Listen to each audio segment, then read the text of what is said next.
साथियों अगर आपका एलईडी बल्ब स्विच बंद होने के बाद भी हल्का ग्लो कर रहा है तो दोस्तों आपको हर महीने 3 से 4 गुना बिजली का बिल वहां पर देना पड़ेगा। जी हाँ दोस्तों, स्विच बंद होने के बाद भी आपका एलईडी बल्ब क्यों ग्लो करता है, क्यों हल्का हल्का जल रहा होता है, आपकी जो ट्यूबलाइट है वो क्यों हल्की हल्की जल रही होती है, इसके दो मुख्य कारण होते हैं। उन दोनों मुख्य कारणों को आज अपन जानेंगे और इनको सॉर्ट आउट करेंगे। आप 2 मिनट में दोस्तों अपना जो है इस प्रॉब्लम को सोल्व कर सकते हैं। ठीक है, सबसे पहले दोस्तों हम आपको बताते हैं, आपके सामने स्विच बोर्ड है जो बिल्कुल आपको बिल्कुल लाइव सिखाएंगे कि इसको आप जो है कैसे इससे सही कर सकते हैं। आप देख पा रहे हो यहाँ पर आपका एक बल्ब है जो कि एलईडी बल्ब है। यहाँ पर हमने एक सॉकेट लिया है और 2 स्विच लिए। ठीक है, इसमें बताएंगे कि इसमें आपकी क्या प्रॉब्लम रहती है जिसकी वजह से दोस्तों आपका एलईडी बल्ब जो है हल्का हल्का ग्लो कर रहा होता है। तो इसकी 2 मुख्य वजह होती है। पहला होता है दोस्तों आपका जो फेज वायर होता है वो की डायरेक्ट कनेक्ट होता है स्विच से, यानी कि बल्ब से, और आपका यानी कि स्विच से कनेक्ट नहीं होता है। पहले आप देखिए यहाँ पर, इसको समझने की कोशिश कीजिए आप। ये आपका जो है स्विच बोर्ड है, यहाँ पर आपका बल्ब लगा हुआ है। इसकी वायरिंग को समझिए। सबसे पहले आपके पास में जो है यहाँ पर एक स्विच, दूसरा स्विच और तीसरा आपका यहाँ पर जो है क्या आया है, सॉकेट है। स्विच से आपने क्या किया, बल्ब को कंट्रोल किया, बिल्कुल सही है, रेड वायर गया और ब्लैक वापस आ गया, यानी कि वायरिंग यहाँ पर सही है। दोनों स्विच को नीचे से कॉमन कर रखा है, यानी कि यहां तक भी अपना सही है। उसके बाद में अपने इस सॉकेट को इस वाले स्विच से यहाँ पर कंट्रोल किया, ये भी अपना सही है। लेकिन गलती कहां हुई है आप थोड़ा समझने की कोशिश कीजिए। यहां पर जो इनकमिंग के तार आए हैं 2, ये कहां से आए, अपने बाहर से जो वायर आते हैं 2, इनको अपन स्विच बोर्ड में कनेक्ट करते हैं। तो वहां पर क्या होता है दोस्तों, ये वाला होता है आपका ब्लैक यानी कि न्यूट्रल वायर, ये होता है आपका फेज वायर। ठीक है, किस तार में करंट आता है, इस तार में करंट आता है जिसमें आपको जो है टेस्टर लगाने के बाद आपका टेस्टर ग्लो करता है, यानी कि ये होता है आपका फेज वायर।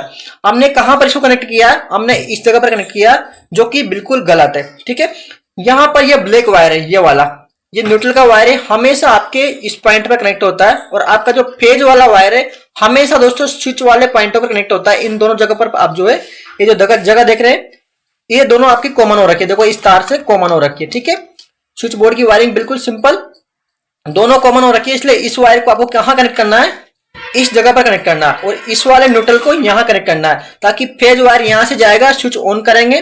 ठीक है, तो करंट यहां से जाएगा, आपका बल्ब जलेगा, बल्ब जलने के बाद में आपके वापस आके न्यूट्रल में होके वापस चला जाएगा।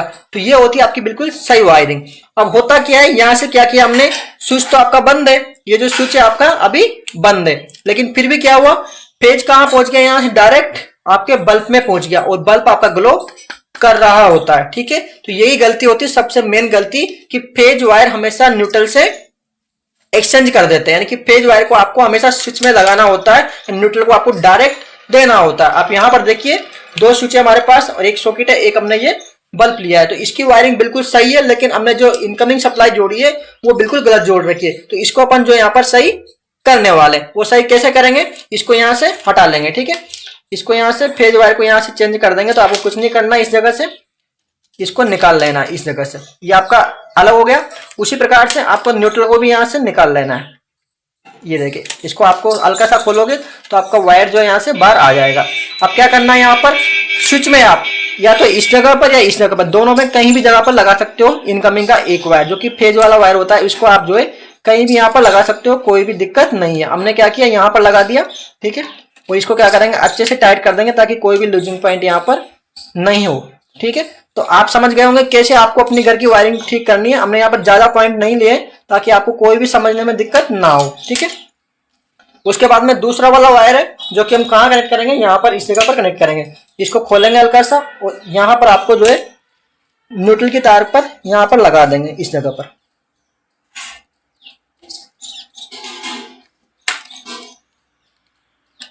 अब आप देखिए आपकी जो वायरिंग है पूरी यहाँ पर कंप्लीट सही हो गई है। फेज वायर आया, यहाँ दिया हमने, दोनों स्विच बंद है लेकिन कॉमन चला गया। इस वाले स्विच को ऑन करेंगे, सप्लाई पहुंचेगी, बल्ब जलेगा आपका। ठीक है, तो वापस घूम के न्यूट्रल से निकल जाएगा। उसी प्रकार से आपका सॉकेट को ऑन करेंगे, आपकी जो है स्विच को ऑन करेंगे, सॉकेट में सप्लाई पहुंच जाएगी। दोनों में कुछ भी लगाएंगे यहाँ पर इक्विपमेंट और यूज करेंगे, वापस न्यूट्रल के बहाने वापस निकल जाएगा। तो ये आपकी वायरिंग सही हो गई है। पहला कारण ये था।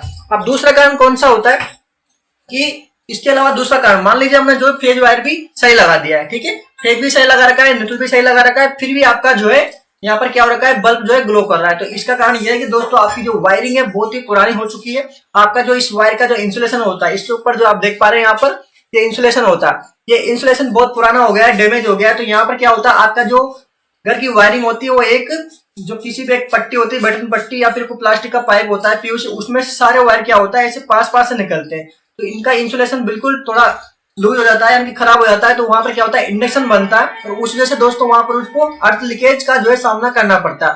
तो उस वजह से भी दोस्तों आपका जो वहां पर हल्का हल्का ग्लो कर रहा होता है, इसलिए आपको अच्छी क्वालिटी का वायर यूज करना चाहिए। और बहुत ज्यादा पुरानी अगर वायरिंग हो गई आपकी 15-20 साल 30 साल 40 साल पुरानी, तो उसको बदल के आपको नई वायरिंग वहां पर डलवाना चाहिए। तो अगर आप उसको नहीं डलवाओगे तो आपको हर महीने दोस्तों वहां पर क्या करना होगा, ज्यादा बिल वहां पर देना होगा और वो फिर आपका कवर हो जाएगा, वहां पर आपको नुकसान भुगतना होगा। आपको कहोगे भैया हम तो बहुत कम जलाते हैं फिर भी हमारा जो है वहां पर बिल बहुत ज्यादा आ जा रहा होता है, तो यही कारण होता है। तो आप आज अपन ने जाना दोस्तों दोनों वायर दोनों कारण कि कौन कौन से दोनों कारण होते हैं जिसकी वजह से आपका जो एलईडी बल्ब, इसमें तो आप समझ पाते हैं ठीक है कि एलईडी बल्ब हमारा हल्का ग्लो कर रहा होता है, लेकिन अब क्या होता है आपकी कोई टीवी हो गई, वॉशिंग मशीन हो गई, इंडक्शन हो गया, उसमें आप कैसे पता लगाओगे, उसमें तो कुछ दिखता नहीं है, हल्का हल्का सीपेज होता रहता है, फिर आपका वहां पर मीटर चल रहा होता है। आप सोचते हो हमारे तो सारे करके इक्विपमेंट बंद है फिर भी आपकी जो मीटर की जो लाइट है वो हल्की हल्की ग्लो कर रही है, तो यही कारण होता है दोस्तों कि आपकी जो वायरिंग है वो गलत हो रखी है, आपका जो इंसुलेशन है वहां पर डैमेज हो चुका है। तो आपको ये दोनों कारण आज ही सही कर लेना है। कोई भी आपको डाउट है इस वीडियो से संबंधित तो आप जो है कमेंट बॉक्स में कमेंट कीजिए ताकि आपको पूरा डाउट क्लियर कर दिया जाएगा। दोस्तों उम्मीद करता हूं आपको वीडियो पसंद आएगी, मिलता है अगले वीडियो में, तब तक के लिए जय हिंद।